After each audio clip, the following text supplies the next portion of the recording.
Hello students, I Seema Vyas from Shiv Jyoti Educational Group welcome you in my social studies class. Students, we are going to start chapter 2, India. In this chapter, you will learn about India and its location in Asia, India's physical features, the states and union territories of India and their capitals. India is a vast land.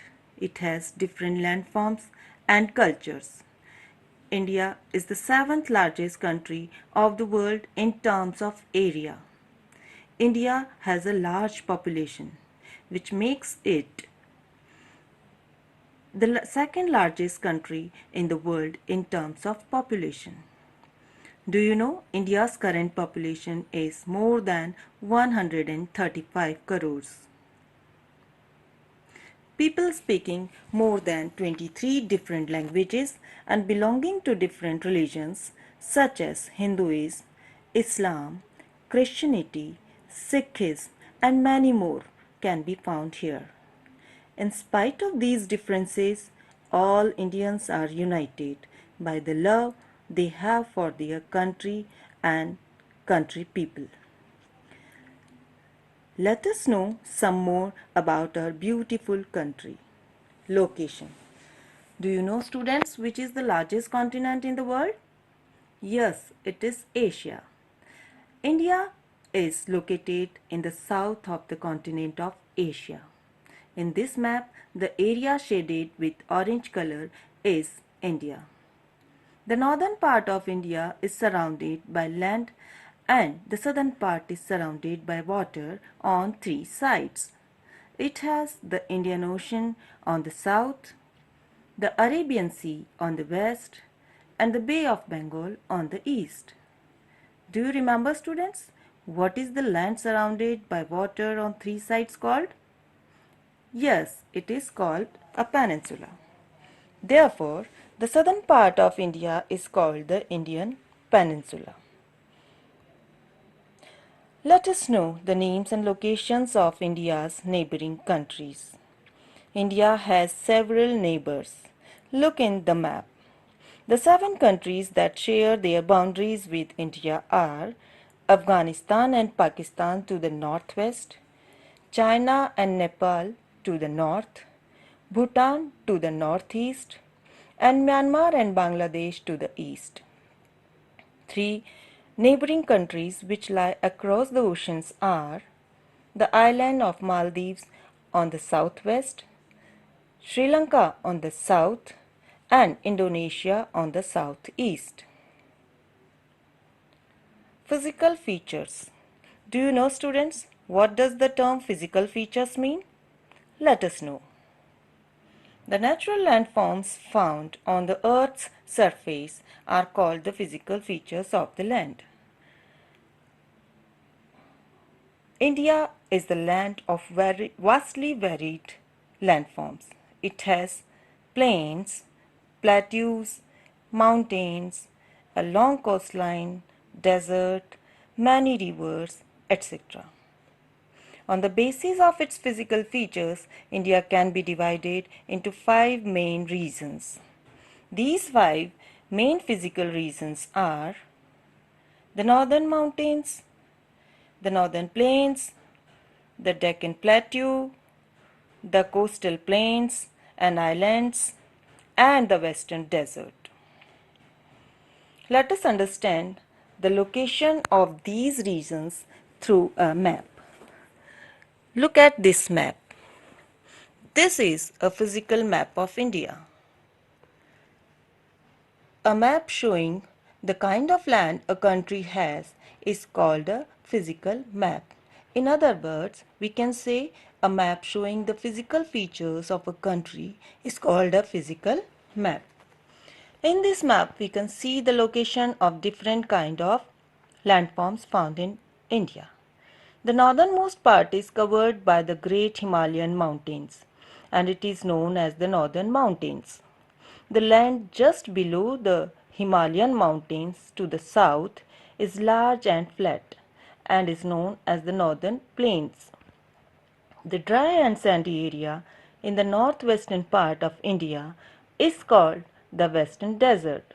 This desert is also known as the Thar Desert. The plain lands along the eastern and western coastlines are known as the coastal plains.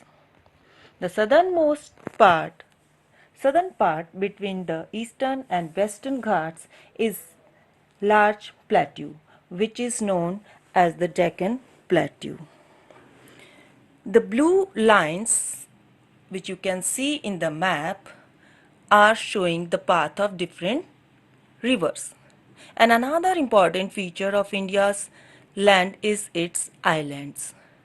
The Lakshadweep Islands lie in the Arabian Sea and the Andaman and Nicobar Islands lie in the Bay of Bengal. Let us know about the government in India. As you have read in your previous classes, there are two sets of government in India.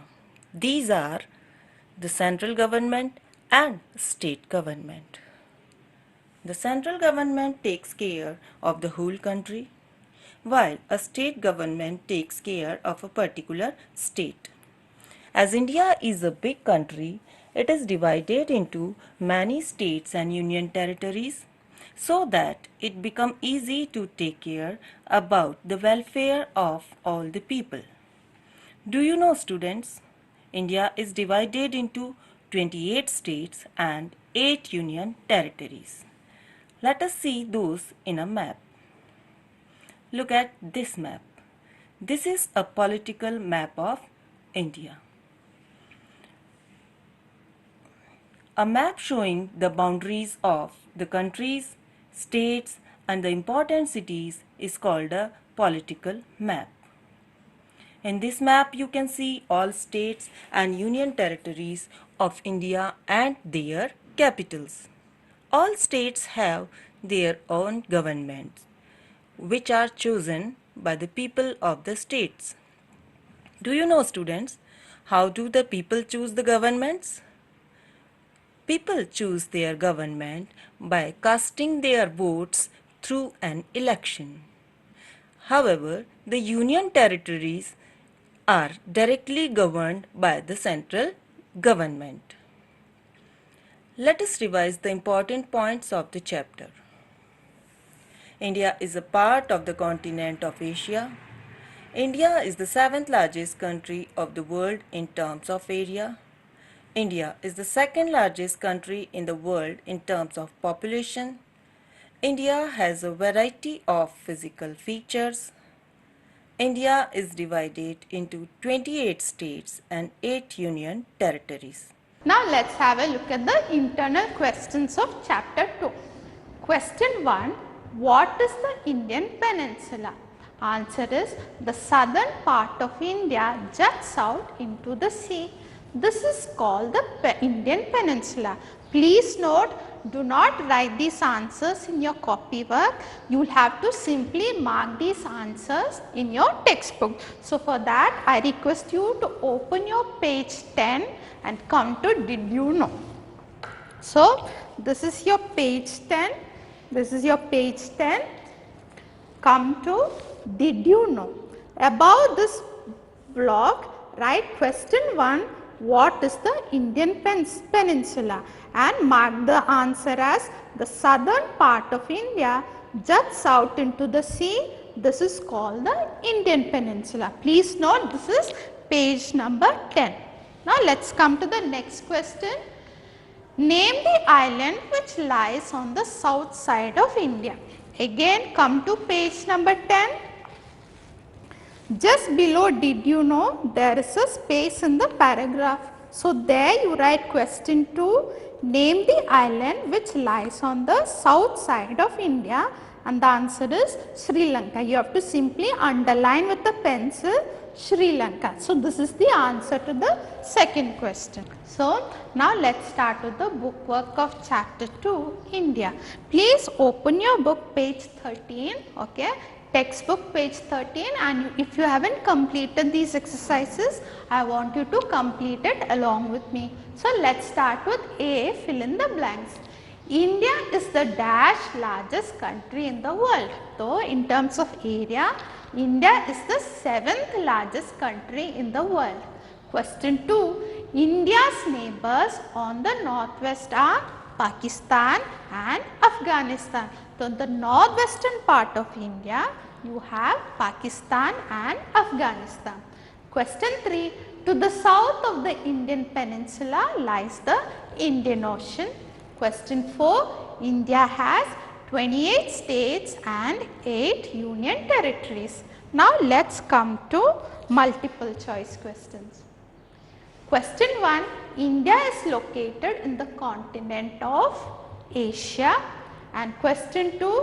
Based on area, what place does India occupy among the countries of the world? So, based on area, India is the 7th largest country in the world. Question 3. The country which lies to the northeast of India is Bhutan. That is, northwest you have Pakistan and Afghanistan, and northeast you have Bhutan. Question 4. Study the physical map of India. Into which ocean or sea does the river Godavari flow? So, the river Godavari flows into the Bay of Bengal, which is in the eastern part of India. Now, let us start with copywork. Define the following. Physical features. The natural landforms found on the earth's surface are the physical features. Question 2. Physical map. A map showing the kind of land a country has is called a physical map. That is, a map that shows the physical features of a country, it is called a physical map. Answer the following questions. Question 1. Where is India located? Who are its neighbors?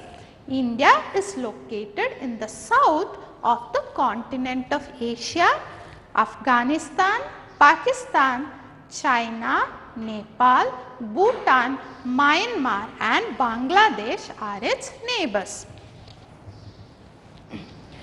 Question 2.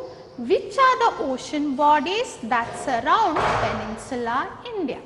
The Indian Ocean, the Bay of Bengal and the Arabian Sea are the ocean bodies that surround Peninsula India. That is, you have Indian Ocean in the southern part of the peninsula, you have Bay of Bengal in the eastern part of the peninsula, and you have the Arabian Sea that is in the western part of the peninsula. Question 3. Why do we say that India is a land of vastly diverse landforms? What is the meaning of vastly diverse? मतलब different types, अलग-अलग तरीके की landforms. India is a land of vastly diverse landforms because it has some of the tallest mountains of the world, vast and fertile plains, rugged plateaus, hot dry deserts and long sandy beaches. That is, you have different types of landforms in our country. That is why it is called vastly diverse landforms. Question 4. What is the difference between a state and a union territory? State and union territory. Make 2 columns while you answer this question. So, the difference is each state has its own government, that is your state government, which is chosen by the people of that state, and the union territories are directly governed by the central government. That is, each state is governed by the respective state government and union territory is governed by the central government. We shall meet again in the next video. Till then, take care and bye.